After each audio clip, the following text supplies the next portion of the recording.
must get to Alero City. They are in danger. Whoa. Hey, who's in danger? An army is coming. I must warn them. Hang on, slow down. You've been in a crash. What do you say we get you back to my garage? I'll run a diagnostic and have you fixed up in no time. Thank you. I appreciate the assistance. It's no problem. So, what do I call you? I suppose my proper designation is Warbot Defect B54296. Maybe I'll just call you Clank. My name's Ratchet. Before Grand Theft Auto, before Twisted Metal, even before Doom, I primarily played platformers. My parents got me a Super Nintendo around my 2nd birthday, so I started playing video games while I was still shitting my pants. Super Mario World was one of the first games I had ever owned, and it's also the greatest game of all time, and I will fight anybody to the death on that argument.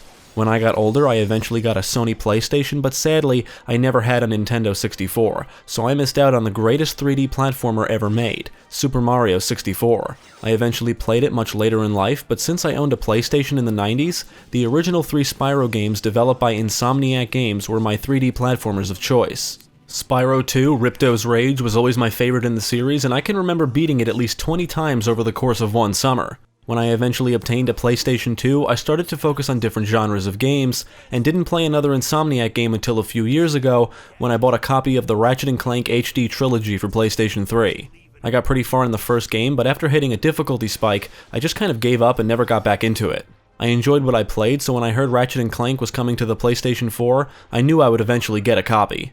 This 2016 iteration of Ratchet & Clank is a reboot of the series and a reimagining of the first game. It was released in April 2016 and coincides with the Ratchet & Clank movie, which I never saw, released that same month. The game and movie go hand in hand, which means the game is based on the movie, which is based on the game, both of which are based on the series. It's very rare that I play games based on movies, and it's also very rare that I watch movies based on games, but because Ratchet & Clank 2016 is basically based on itself, and because it's from the same developers that brought us the original 3 Spyro games, I was confident it would be a decent platformer. I know the movie didn't do so hot, but I heard the game was exceptional. Ratchet & Clank 2016 is more than just an HD version of the first game. From what I understand, it includes various gameplay elements from multiple entries in the series, but because I've only played the HD version of the original on PlayStation 3, I really couldn't tell you which elements came from which game. What I can tell you is that this is one of the best 3D platformers I've ever played, and I found it really hard to put down. Other than the Mario series, I can rarely get invested in modern 3D platformers, but this game was just so much fun that I'm actually disappointed I had to stop playing to do this review. So let's take a look. Greetings, new fish. I'm Captain Quark. I don't believe it. You're here. I used to dream of being arrested by you. Now get out of here.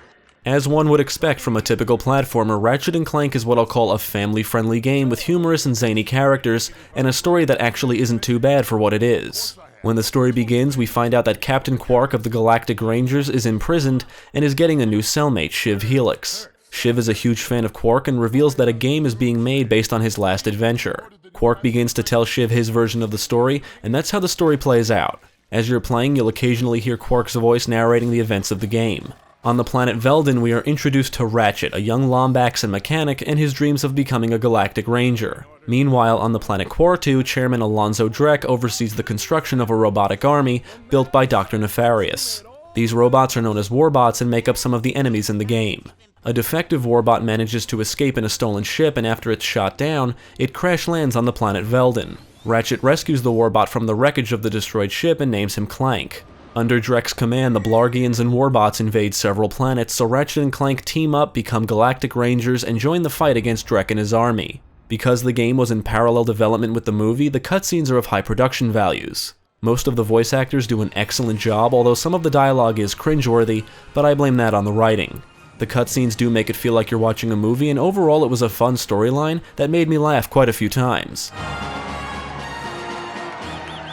Ratchet & Clank is a 3D platformer, an action 3D platformer to be exact. You explore various open-world planets, killing enemies with a wide array of weaponry. You collect bolts by killing enemies and destroying objects, which are the game's form of currency to be spent on new weapons that can be purchased from Gadgetron vendors. Raritanium can be collected from fallen enemies and throughout the environments, and is used for upgrading weapons. You can run, jump, double jump, wall jump, and swim to navigate through different environments, and as you progress through the game, you'll acquire all kinds of new gadgets that make navigation easier. There are a few puzzle elements here and there which I'm not a fan of, but there's nothing that really left me scratching my head. If you do get stuck, the characters will often say things to guide you. There's 3 difficulty modes, easy, normal, and hard, and you can switch between them at any point during the game.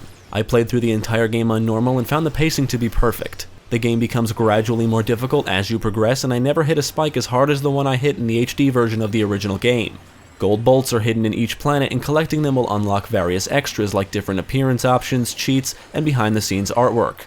After beating the game, you'll unlock the challenge mode, which is basically New Game Plus. You get to keep your existing weapons and upgrades, but enemies and bosses are a bit tougher. Holo cards can also be acquired from fallen enemies and hidden throughout the environments, and completing different sets of cards will unlock Omega variants of weapons in the challenge mode, along with other bonuses. In addition to being an action game, I guess you could say Ratchet Clank is a collectathon as well, although not as excessive as Donkey Kong 64. Throughout most of the game, you'll be playing as Ratchet and Clank together. Clank is a tiny warbot, so he can fit on Ratchet's back like a backpack. Every now and then they split up and you'll have to play as the characters individually, and I'm honestly not a fan of the Clank sequences. Clank cannot take as much damage as Ratchet before dying, and every scenario is a puzzle. He can transform little robots known as gadgetbots into different things like bridges, a source of power, and a jumping platform. The goal of almost every scenario is to figure out how to get from point A to B using the gadgetbots, and it just becomes tedious. Luckily, there's only a few Clank sequences and they don't last too long unless you get stuck on a puzzle. The gadgets you acquire are specific to each character. For example, the Omni Wrench is only available to Ratchet and enables him to smack things, turn bolt cranks, and he can even throw it. The Hydro Pack is specific to Clank, but is only useful when the duo is together, and enables them to swim underwater at high speeds. After obtaining the O2 mask, Ratchet can then breathe underwater. The gadgets are obtained by reaching specific points in the story or completing specific missions on a planet. My least favorite is the Trespasser. It lets you hack doors and you're rewarded with bolts if you're successful, but the hacking minigame gets tedious after a while. You do have the option to auto-hack, but you won't receive any bolts or trophies as a result. I could go on and on about the gadgets, but their sole purpose is to make navigation easier, and it's really the weapons and upgrades that make this game shine. Even though the Omni Wrench is a gadget, you can use it as a weapon to smack enemies, and it's your only weapon when you first start playing. As you progress to new planets, new weapons become available at Gadgetron vendors, which are always located somewhere near your ship's landing site. Whenever a weapon is used to kill enemies, it gains experience and eventually levels up, making it more powerful. After a weapon reaches the max level of 5, it will receive an extra bonus. Any raritanium you collect can be used to purchase upgrades like more ammo, bigger area of effect, increased damage, and others that are specific to certain weapons. As weapons level up, more upgrades become available, and the upgrades are in the form of hexes. If you manage to unlock a series of hexes surrounding a mystery upgrade identified with a question mark, you will unlock it, which grants a special bonus for that weapon. But wait, there's more! If you manage to complete a weapon set of holo cards, the Omega variant of that weapon becomes available for purchase in the challenge mode, and in addition to it being more powerful, it can level up 5 more times. Buying weapons and upgrading them becomes extremely addicting, and they help prevent the combat from becoming monotonous. Different situations may call for different weapons, so no one weapon ever felt useless. There's a pretty big variety of weapons, and they're all extremely fun to use. All weapons use up ammo, but ammo can be found by destroying crates in the environments. Some of my favorite weapons include the Combustor, which is like a gun that fires plasma balls. The Groovatron causes nearby enemies to dance, making them vulnerable to attacks. The Plasma Striker is like a sniper rifle that will highlight enemy weak points if you zoom in. The Warmonger is a rocket launcher, and the Pixelizer will turn enemies into pixels, complete with retro sound effects. You can switch weapons using the in-game weapon wheel or assign 4 weapons to the D-pad buttons for quick access. I really wish you could just cycle through them, because by the end of the game I was constantly using the weapon wheel, and because the wheel will pause gameplay, it becomes a bit annoying. Some weapons are clearly better for certain situations. For instance, if you're being attacked by an enemy gunship, you would want to use a long-range weapon like the Warmonger or Predator launcher. When being swarmed by smaller enemies, I found the Parositor, which is basically a flamethrower, to be the most effective. I found it really fun experimenting with different weapons, and if you're like me, then you'll stick with a few weapons as your primaries early on, but by the end of the game you may find yourself using the rest more often. Now, I am not a fan of a ton of minigames in my platformers. Banjo-Tooie is a big offender of minigames, and that's one of the reasons I never beat it. I prefer to explore, collect shit, defeat enemies, and find secrets. Thankfully, Ratchet & Clank doesn't come anywhere near Banjo-Tooie in terms of minigames, but there are a few that I'm really not a fan of. As I said earlier, I'm not a huge fan of the Clank sequences or trespasser hacking, which I guess you could say are just puzzle minigames. After acquiring the hoverboard, you can participate in hoverboard races, which are just boring. You can boost, jump, and do tricks in the air, but it gets old quickly. They're not really that hard, and you can compete for cups like bronze, silver, and gold, but your only reward is bolts. One planet requires you to win a race to obtain a gadget, and that's the only time you're really forced to do this, unless you're a completionist and need to do everything. Other than these minigames, everything else about the gameplay is really solid. The game controls well, and navigation feels like a breeze. Each planet is like an open world, so you can pretty much go anywhere you want, minus areas that require specific gadgets to access. The actual paths to your objectives are pretty linear, so it's not hard to figure out where to go, but finding secret areas will require some exploring. To complete a planet 100%, there's a good chance you'll need to come back to it later, but I wouldn't think of this as backtracking a la Metroid. It's a very similar concept to the elements found in the later two Spyro games for the original PlayStation. You explore a world, see areas you can't access, acquire an ability later on, and then revisit that world and use your new ability to access those areas. It's like some angry toads.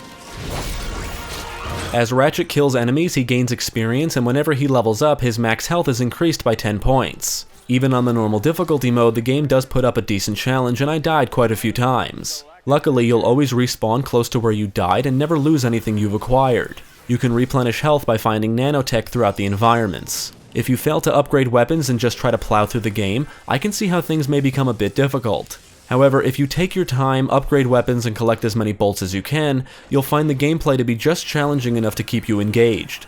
If you can't afford a new weapon, you can always grind previous planets for bolts, but I never felt the need to do that. Because I took my time, I was always able to push forward, and it was rare that there was ever more than one weapon I couldn't afford. By the time I got through a planet, I was able to buy it, and if you unlock certain weapon upgrades early on, like receiving bonus bolts, acquiring new weapons shouldn't really be a problem. There are a few boss battles in the game, but given the length of the game, I kind of wish there were more. None of them are that difficult to defeat since their attack patterns are easy to memorize. I think it took me about 10 hours to beat the game, and that's without collecting everything. I'm still working my way through the challenge mode, and it's just as fun as the first time I played through it. Ratchet & Clank includes some excellent sequences that are truly memorable, as are the environments themselves. Each planet has a different theme going on, which helps keep the game interesting all the way through. After acquiring the grind boots, Ratchet can ride on grind rails and jump between them to avoid hazards. Some planets let you fly your ship and shoot down enemies. One sequence has you running atop a moving train, and another sequence has you manning a defense turret to shoot down enemy warships and incoming missiles. Ratchet & Clank is just full of action sequences like this, and what makes it even cooler is the fact that this game is just gorgeous. I frequently found myself just staring at the backgrounds and vistas. Flying creatures and ships will populate the skies, lasers will be flying overhead, and everything is just extremely well detailed. From the fur on Ratchet to the reflective surfaces, this game is visually stunning. Accompanying the gorgeous visuals is a fantastic soundtrack. It's full of upbeat orchestral scores that fit in perfectly with this style of game. The sound effects are also of exceptional quality. Each weapon sounds unique and powerful, the explosions sound amazing, and even little things like swimming underwater sound incredible. The only technical issue I noticed is that the frame rate will dip when things get extremely hectic, but it's not often, and 90% of the time the game runs at a solid 30 frames. Needless to say, Ratchet & Clank is a feast for the eyes and the ears, and it even supports 4K, but I didn't get a chance to try it. What do you think, Neffy? Should we? My favorite game released in 2016 was the new Doom, but I would definitely add Ratchet & Clank to second place. Playing through it took me back to my childhood when platformers were evolving from 2D to 3D, and exploring 3D worlds was just mind-blowing. Back when platformers were a dominant force in the video game industry. Other than the very few minor issues I have with the gameplay, I would say this is one of the best games on the PS4, and I would recommend that everybody check it out. Not only is it amazing, but you can get it for half the price of a new retail game, and probably get more replay value out of it as well. With all of the weapons, unlockables, difficulties, and the challenge mode, Ratchet & Clank should keep you playing for a very long time. I can't think of any reason to not play this unless you don't like platformers, action games, or fun in general. I still think Mario 64 is the greatest 3D platformer of all time, but I would definitely put Ratchet & Clank 2016 in the top 5. I only wish Spyro would make a glorious return like this and receive the same amount of love. So if you'll excuse me, I'm going to continue playing this now, and you should run out and get a copy immediately because it's just that good. How are you? Great, good, fine, yeah. Prisoner escaping. Prisoner escaping. Prisoner escaping. What did I tell you? No prison can hold Ship Helix!